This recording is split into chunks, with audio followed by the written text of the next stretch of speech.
Hi guys, welcome back to RUE MORGUE TV. Executive Editor Andrea Subasati here with a reminder that now is a perfect time to subscribe to RUE MORGUE magazine. We've got 2 tiers of subscriptions, including our deluxe subscription that not only grants you access to the print edition and the digital edition, but our whole archive of back issues are available digitally, and that includes sold out and rare copies, so you don't want to miss out on that. 60% off for you, minus a trip to the newsstands. Everybody wins. So check out the link below and enjoy this episode. See you next time. Good day. My name is Yasmina. Welcome to another episode of the Rewind Zone here on RUE MORGUE TV, where I like to discuss some of the most fucked up, terrible, cheesiest movies made in the 1980s. And today we're going to be talking about one of the most deranged films I have ever seen, The American Scream.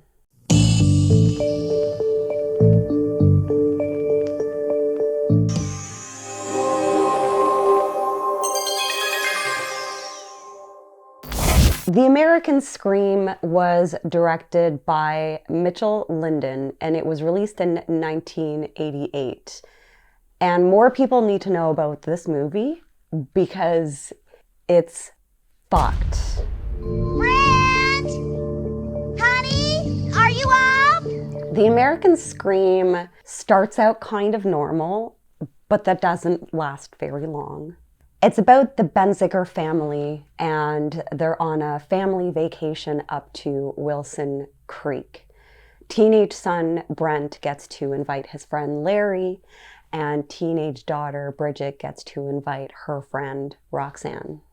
The parents are spooked. They're just on another fucking planet. And the dad is played by Pons Maar. If you were a child in the 80s, then the movie Return to Oz gave you nightmares because of the motherfucking Wheelers.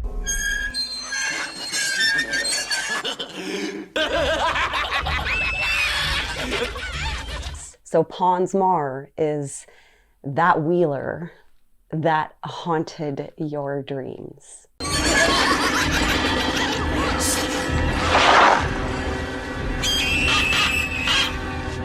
And now he gets to haunt you as an adult. They're driving, and then mom sees a hitchhiker and suggests to pick him up. And dad says, no, you never know what kind of crazy clowns are out there. And as the car pulls closer to the hitchhiker, it's an actual clown. Joke's on you. What the hell is that supposed to mean? I love this scene so much. And I love how early it happens in the movie. So mom and dad are in the front and they're singing, and the teenagers are in the back. And they look behind them. There's a car behind them with a couple, and they're arguing.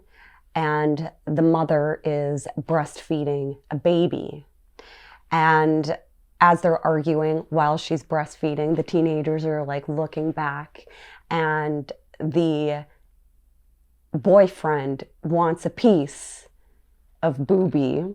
He's like jealous of the baby or something. So he's like, trying to get some action. And she's like, no.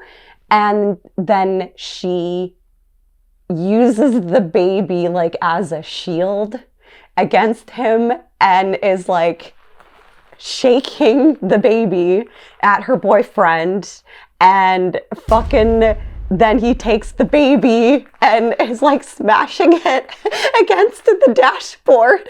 And like the teenagers are like, what the fuck? They're like watching this from the back, and mom and dad are like do singing like crazy fucking people. And it's just like, that is when you know what you're in for.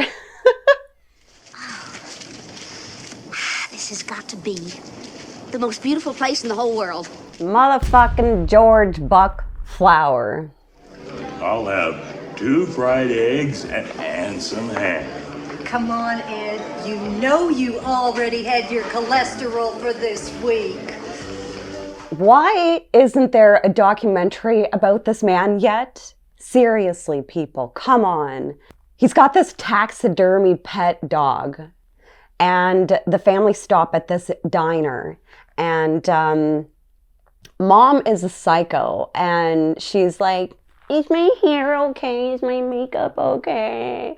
So she goes to the bathroom to like check her face, and dad needs to make a call, so he leaves and goes to the payphone outside.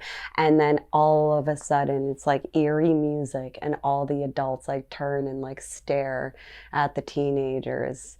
The teenagers are alone, and like eyes are locked on them, and they're just like, what the fuck?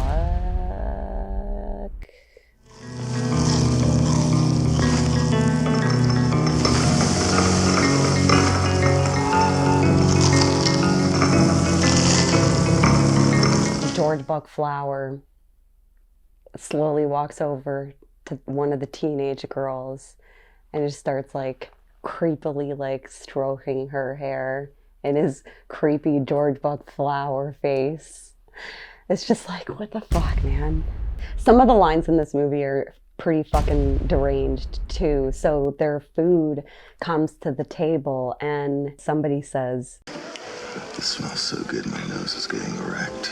and then someone else says, don't blow it. Yuck, yuck.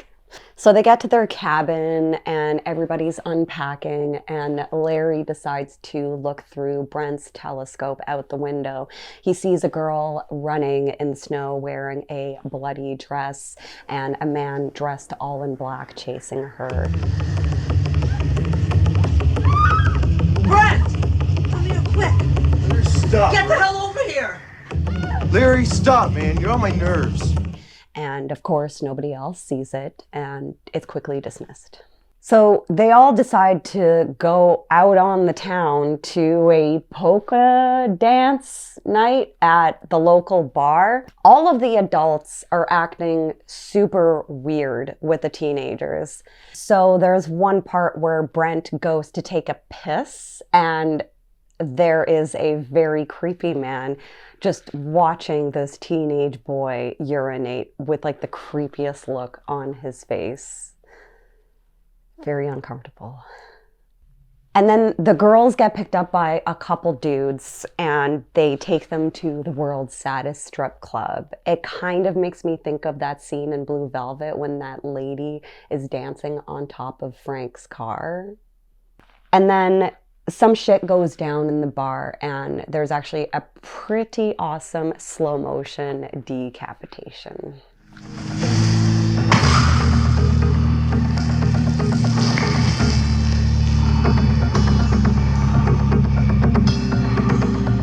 The next morning is filled with raging boners. Oh, hey, you got a little stiffy? You young guys. So they go back to the diner to have their breakfast, and this is when we first encounter the singer of Fields of the Nephilim. You must have dropped this. Just kidding. AKA the man in black that was chasing the girl in the bloody dress. I hope Carl McCoy never sees this video. So back at the cabin, Dad decides to have like a heart-to-heart with his son Brent. And as they're talking, the dad feels as if he's like starting to get a cold. And he's blowing his nose and then proceeds to start melting and like disintegrating. And like body parts are like falling off. But like as he's like deeply talking to his son. You hear me? Damn, it's cold. This movie's on drugs. Like, even the music is fucked. Like, I actually wouldn't recommend taking drugs and watching this because you will have a bad trip. I mean, if you do, don't say I didn't warn you. I don't know, man. I don't know. It's just so random. Like, there's just so much random shit in this movie. This movie is just mayhem. And from here on out, like, I wish I could actually detail more, but I really don't want to spoil it, because it's one of those movies that's just like, you need to watch it to believe it. It's just filled with chaos and mayhem and nightmares. And I highly recommend it. I'm pretty lucky I have a copy of the movie on VHS, but it's not common. It's pretty rare to find on tape. However, you can purchase the Blu-ray by Culture Shock, and I highly recommend it. Next family movie night, just pop in The American Scream. Do or do not take drugs, and let me know about your experiences.